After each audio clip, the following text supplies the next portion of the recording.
In today's video, we're going to discuss why shutter angle is such a big deal and also why the FX30 and the FX3's firmware update that brought shutter angle to these cameras was removed from the Sony website. So the reason why Sony removed the latest firmware update for the FX3 and the FX30, some users actually reported issues right after they updated their cameras. In particular, the A7R5 users reported that their cameras no longer rebooted after the update. And it's funny that the update was taken down on the 13th of September, which was Friday the 13th.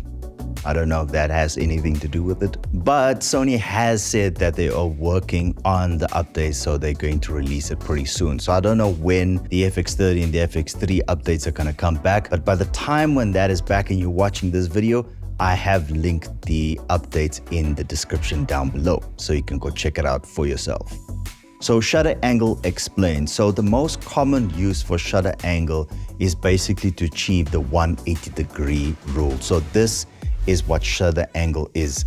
Basically the natural motion blur that you achieve. So where does this come from? So to go down into history, shutter angle used to be a physical rotatory shutter disc that exposed these to a certain amount of light at a certain speed. So shutter angle, a useful way to explain it is often you set your shutter speed to double your frame rate. So if you're shooting at 24 frames per second or 25 frames per second, your shutter speed will generally be double your frame rate. With cameras that have shutter angle, you just set it at 180 degrees if you want to achieve that natural motion blur. If you're changing your frame rates, your shutter angle will then be adjusted accordingly. So your shutter speed will always be double your frame rate. Why is it so important for the FX3 and the FX30? Well, for the longest time, the FX3 and the FX30 never had shutter angle. So that was always a common argument within the film community and the camera community that those cameras cannot be considered as cinema cameras because they don't have that particular feature. And why that feature is so handy is because when you change your frame rates, it just eliminates the need to remember to set your shutter speed when you're changing your frame rate. So it just makes sense when you have a cinema camera, which the FX3 and the FX30 has always been referred to as cinema cameras, that they should have cinema features, and shutter angle is just one of them.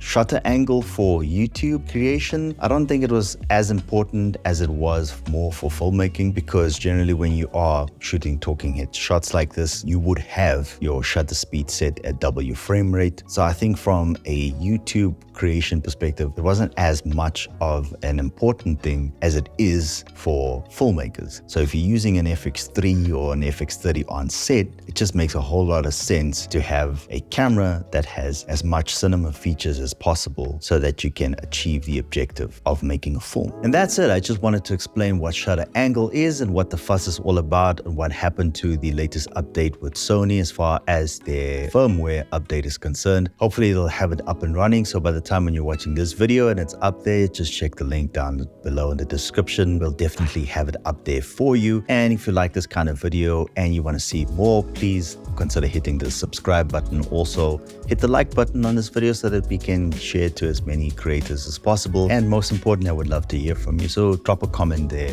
Tell me about your experience with shutter angle as well as the FX30, FX3, whatever you want to share. Would love to hear from you. And until next time, thank you so much for watching. Have a fantastic day. Cheers.